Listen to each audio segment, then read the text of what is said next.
الطفلة الجميلة دي وصلت المستشفى في حالة خطيرة جدا، وأهلها بيدعوا إنها حصل لها حادثة عادية، ولكن بعد ساعة البنت بتتوفى. والدكاترة بيعرفوا إن اللي حصل معاها هو أبشع وأفظع حاجة ممكن تحصل لطفلة، وبعد 24 ساعة الإعلام كله بيتكلم عنها.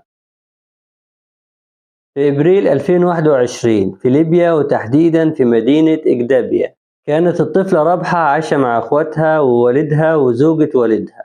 والطفلة رابحة كانت ذكية جدا وعمرها كان 3 سنين.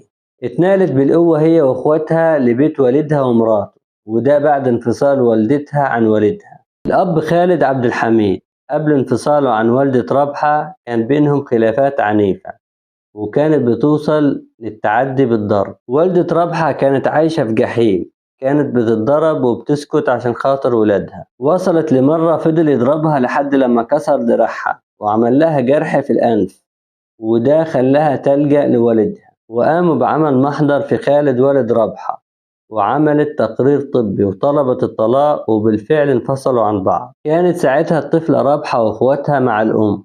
والد رابحة بيتجوز للمرة التانية، وبعد جوازه يوميا يروح تحت البيت عند طليقته وبيصرخ بأعلى صوت وبيقول أنا عاوز الولاد وإلا هقتلكم. وعلى حسب المصادر إن الوالدة ما كانتش معارضة إنه يشوف ولاده، لكنها كانت بتقول إن الأب بيكره الطفلة رابحة وكانت خايفة على البنت منه، وطلع خوفها في محله. بعد المشاكل اللي عملها والد رابحة والتهديد، الأم وافقت إن الولاد يعيشوا معاه، وهي كانت مجبورة على كده. ومن هنا كانت بداية الكارثة. رابحة كانت أصغر طفلة عمرها 3 سنين، فكانت البنت محتاجة لرعاية خاصة. ومرات الأب زهقت منها وبدأت تشتكي لخالد جوزها، وبدل ما يودي البنت لأمها كان بيضربها بشكل عنيف جدا. وكانت البنت بتروح لأمها وهي على جسمها آثار كدمات وحروق باستخدام السجاير. والدة رابحة صورتها وقالت تاخد حق بنتها بالقانون، وجرت الأم على المحاكم سنة كاملة لحد ما أخيرا اتحكم لها إنها تاخد الولاد من أبوهم، والمفروض أصلا يكونوا في حضانتها من البداية. ولكن الأم ما لحقتش تاخد ولادها، أو تحديدا ما لحقتش تاخد الطفلة رابحة. خالد عبد الحميد كان بيعاقب الأم بالولاد، إساءة معاملة وضرب. ذنبهم الوحيد إن الأم انفصلت عنه، وكمان لما الأم رفعت عليه القضية زادت حالة الانتقام عند خالد، واستجمع كل مشاعر الكره والحقد وخرجها على الطفلة رابحة. البنت وهي عنده كانت دخلت إعياء شديد من كتر الضرب اللي هي تعرضت له، كانت على أقل غلطة بتتعاقب وبتتعذب. من كتر خوف الطفلة رابحة ما كانتش تلحق تدخل الحمام. طفلة عمرها 3 سنين مش قادرة تسيطر على نفسها من كتر الخوف، وبدأت إنها تقضي حاجتها على الأرض وفي كل مكان في البيت. ومن خوف البنت ورعبها من أبوها ومراته فضلت تبكي باستمرار. عشان كده خالد عبد الحميد بيقرر عقابها بأسوأ الطرق. أولا ربطها بحبل عشان يأيد حركتها، وبعدين نقلها على الحمام وحطها داخل حوض الاستحمام، ومن جبروته وقسوة قلبه فتح عليها المية السخنة لمدة ساعة إلا ربع. الطفلة بتصرخ وبتتألم من الوجع وهي مش عارفة ازاي تنقذ نفسها أو حتى تجري. ده كان رابطها بحبل لحد لما المية السخنة عملت حروق في جسمها. وحذر مراته إنها ما تحاولش تسعفها. زوجة الأب من الأساس كانت شاهدة على التعذيب اللي بيحصل، وكان دورها متفرجة. خالد عبد الحميد بعد ما عمل كل ده في بنته رابحة أخدها وحبسها داخل غرفة يوم كامل وقفل عليها وخرج. الطفلة اللي عمرها 3 سنين عاشت ساعات وسط الضلمة والجوع والخوف لحد لما تتعرض لحالة إغماء أو كانت شبه ميتة.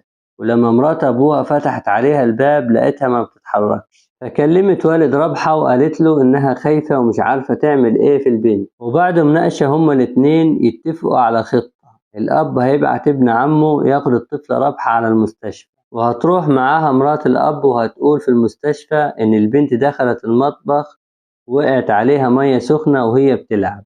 وبالفعل نقلوا البنت على المستشفى، بس الدكاترة ملحقوش إنقاذ حياتها.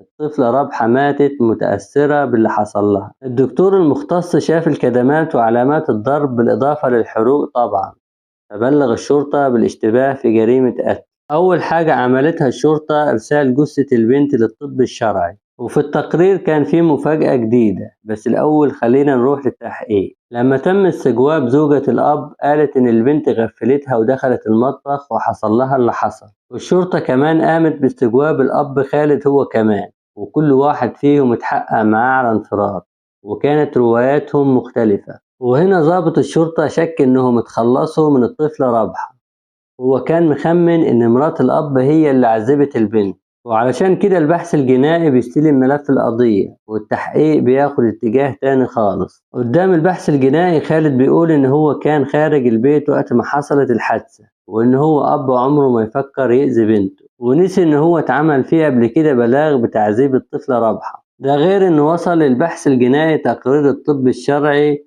واللي أثبت الآتي: البنت مضروبة وظاهر عليها كدمات من الضرب، وكان ظاهر عليها حروق في كامل الجسم وكدمات مختلفة. وهنا الجهات المختصة جمعت كل المعلومات دي وواجهت الأب خالد عبد الحميد، وتم الضغط عليه وعلى الزوجة لحد لما اعترف. الأب برر الجريمة إن هو ما كانش في وعيه لما عمل كده، فأمرت النيابة العامة بتفتيش بيته وتحصلوا على حاجات تثبت إن هو دمر نفسه قبل ما يدمر عيلته. خالد كان بياخد مواد بتغيبه عن الوعي، وده كان سبب من أهم الأسباب اللي جعلت مراته الأولى والدة رابحة تنفصل عنه. بس النيابة العامة أكدت إن السبب ده ما يمنعش إن هو مذنب، لأنه ارتكب جرم في حق الطفلة رابحة قبل كده، وكان ممكن يتراجع عن أفعاله ويبطل، لكن إصراره وصله لقتل بنته. والمحزن إن والدة رابحة كانت قدامها أيام بسيطة وولادها يرجعوا لحضانتها، وسبق وقدمت شكاوي في الأب واتهمته بالإهمال.